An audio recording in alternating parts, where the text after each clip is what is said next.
Меня зовут Ялпачик София Гильевна. Какого года рождения? Я 1937 года рождения, 3 октября. У вас, что вы помните о депортации крымских татар 18 мая? Получилось так, что во время депортации крымских татар наша семья как раз была в Бахчисарае.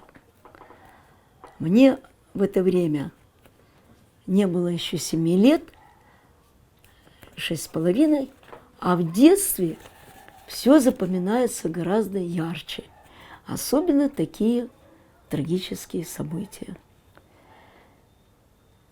Мама моя работала бухгалтером в военкомате. У нее был очень хороший почерк, а туда брали таких людей, потому что надо было выписывать повестки на фронт. Папа у меня преподаватель. Мы не смогли эвакуироваться с институтом, жили в Акимовке. С Акимовки нас выгнали немцы. Мы удрали из-под конвоя в Бахчисарай, но папа болел туберкулезом.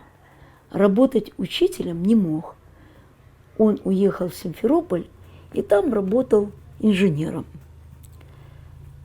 Мы жили у маминой тетки. Брат меня на 5 лет младше. То есть ему было 2 с чем-то годика. Тетушка была старенькая. И вот, когда началась депортация, я помню, было очень страшно. Кричали собаки, мычали коровы, блеяли овцы. Было такое очень напряженное настроение у всех. Татарам было дано 30-40 минут на сборы. Люди успевали только взять документы, собрать детей, самое необходимое, что нужно. Их садили в вагоны и везли в направлении, о котором они ничего не знали. Было очень печально и страшно, мне как ребенку. Я очень боялась, что и маму, потому что она была черненькая, молодая, что и маму могут забрать, когда она будет идти с работы. А такое бывало. Мама носила за собой паспорт, показывала, говорила: я караимка. Был дан приказ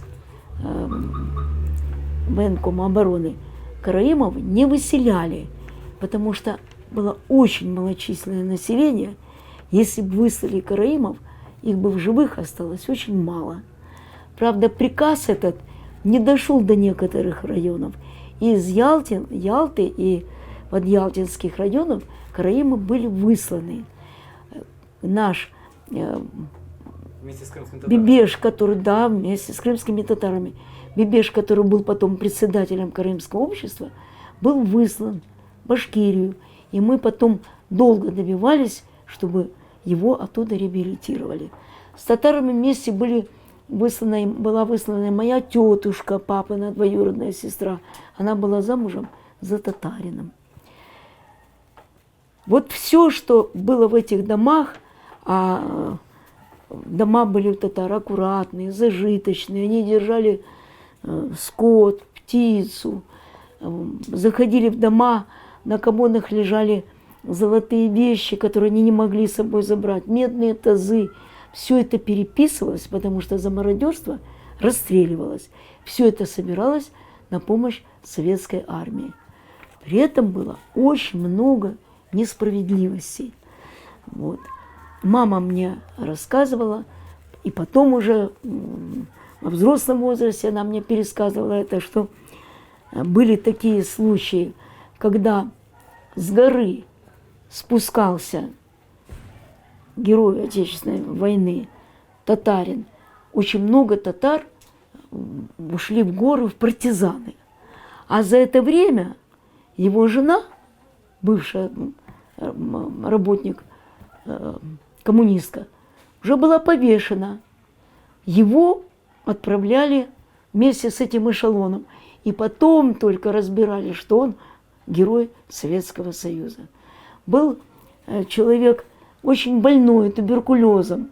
Мамин приятель татарин говорил: вот придут наши, они меня вылечат. За то, что я воевал, они меня обязательно вылечат. Не разбираясь ни в чем, его тоже выслали со всеми. Был инвалид войны 14 года, без ноги, его тоже выслали. В горах оставалось очень много татарских детей, которые оставались без родителей. Этих детей, особенно караимы, старались приютить, дать им возможность выжить.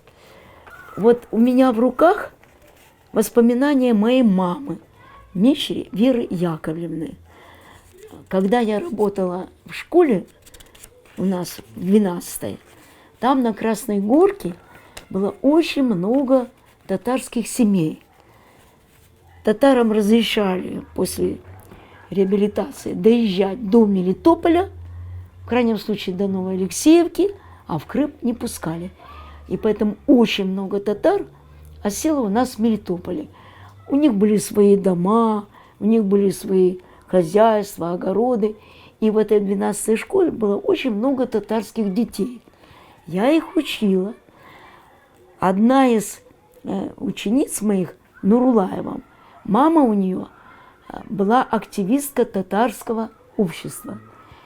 Мы с ней разговорились, я говорю, во время депортации я была в Бахчисарае. Она попросила: можно я приду к вам домой и поговорю с вашей мамой? И вот тогда мы с мамой записали вот эти ее воспоминания, и потом эти воспоминания она говорила по телевидению, и такая запись на диске даже есть. Осталось впечатление очень страшное, очень большой несправедливости. Когда несколько раз не могли взять Севастополь, то такие разговоры ходили, что в этом виноваты татары, которые знают очень хорошо дорогу, вот, и проводят немцев. Может, и были единичные случаи, но сколько среди них было героев Советского Союза, сколько их было партизанов, не перечесть, они всегда помогали советской армии. В домах были оставлены и кукуруза, и пшеница, и другие крупы. Все это собиралось. Еще раз говорю, что за мародерство расстреливали, собиралось и отправлялось для советской армии. Народ этот очень пострадал. Очень многие не выжили, старики, дети, были болезни. Потом мы узнали, что их высылали на север и в Казахстан. После высылки татар высылали и болгар, и армян. В Бахчисарае и в Симферополе караимы высланы не были. А вы Бахчисарай знаете сами? В Бахчисарае жила моя родня. Папа мой сам бахчисарайский. Поэтому я считаю Бахчисарай как бы родиной. Мама тоже ее предки бахчисарайские. Я считаю моей второй родиной. Я родилась вообще в Мелитополе. У нас есть караимский ансамбль в Мелитополе. И мы учим песни на караимском языке. А так как не все там дети знают язык и из караимских семей, то я прихожу, их учу, рассказываю, что обозначает каждое слово, и мы его учим. Например, такая песня, как «Бахчаларда». «Бахчаларда кыстане, бахчаларда кыстане, до кулюр дане дане, до кулюр дане дане, аманим джаманим кельденима, и желер такарим герданена, аманим джаваним кельянима, и желер такарим герданена». То есть «приди ко мне, любовь моя, я тебе повешу жемчужное ожерелье».